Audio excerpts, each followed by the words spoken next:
Day 1. I cancel the invitation to the weekend birthday party before I've really even thought it through. No excuse, no explanation, just a polite, "Not this time." My coworker looks at me like I've just admitted something deeply sad. I don't feel sad about it, though. I feel relieved. That confuses me more than anything else. Day 2.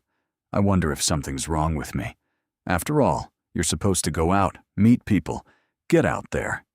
I Google it that evening, find nothing but articles treating loneliness as a warning sign, and close my laptop eventually, frustrated.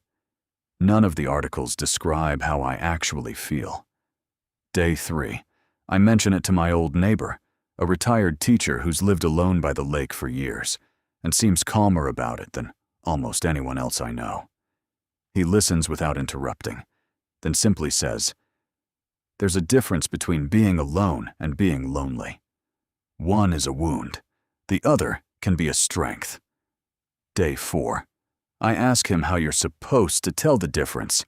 He thinks for a moment and says, "Don't ask yourself whether you're alone. Ask yourself why. If the answer is, it feels good, that's one thing. If the answer is, it feels safer, that's something else." Day 6. I spend the evening at home without feeling like I'm missing anything. I read, cook something, listen to music, without checking my phone. Only the next morning do I notice how clear my head was, clearer than after most evenings spent in a room full of people. Day 8. I happen to read that some people simply reach enough from company faster than others, not because they're shy, but because their minds respond to stimulation differently. Some need a full party to feel alive. Others need only a quiet hour to themselves, and that's enough to carry them through the whole day. Day 10. I notice my best ideas never come to me in meetings, but on solo walks, or right before I fall asleep. I vaguely remember reading that many of history's great thinkers, people like Einstein or Newton, found their most important insights in stillness, not in the noise. Virginia Woolf even wrote a whole essay about how badly she needed a room of her own just to be able to write it all. Day 12. I tell my neighbor about this observation. He nods, as if it's nothing new to him. "The mind needs quiet to actually think," he says. "Not silence as punishment. Silence as a tool." Day 15. I start honestly asking myself whether I sometimes withdraw, just to avoid difficult conversations. I realize both things exist in me. The solitude that does me good, and the solitude I sometimes use as a hiding place when something feels like too much. I decide to pay closer attention, going forward, to which one it actually is. Day 20. My neighbor tells me that back when his wife was still alive, he was much more sociable, and that for years after she died, he wondered whether his quiet was just a gap he was filling out of necessity. Only with time did he realize it had stopped being a substitute and had become its own real way of living, one he'd actually chosen for himself. Day 25. I read about a Japanese custom called hitorijikan, time alone, and how it's completely normal there to eat out alone, go to the movies alone, even sing karaoke alone, in small, soundproof booths built for one person. Nobody there asks, with pity in their voice, why you're sitting at that table by yourself. Day 30. I try it myself and go eat at a restaurant alone, for the first time in years, without feeling like I need to justify it.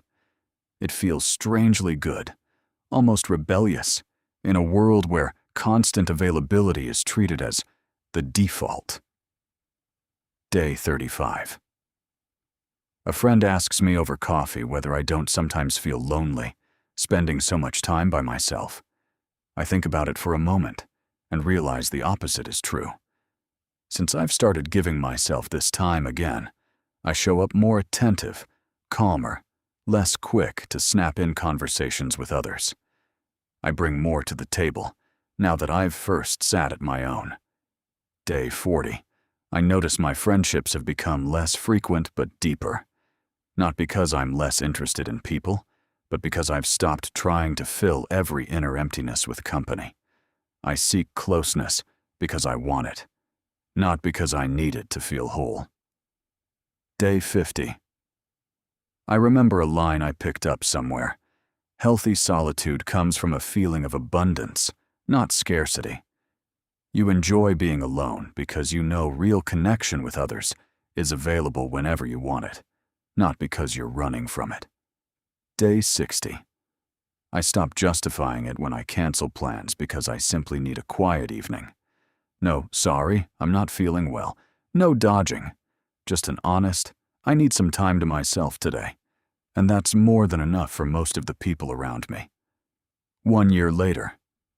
I'm sitting by the lake again, the same spot where I first talked about all of this with my neighbor. I ask him whether he ever wishes he'd had more company in his life. He shakes his head.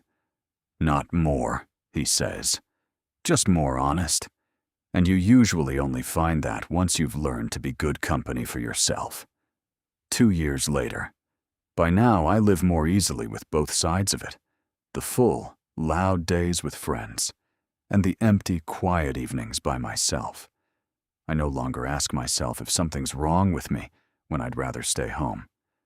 I only ask what that evening is actually meant to give me, and most of the time I already know the answer before I've even finished asking the question.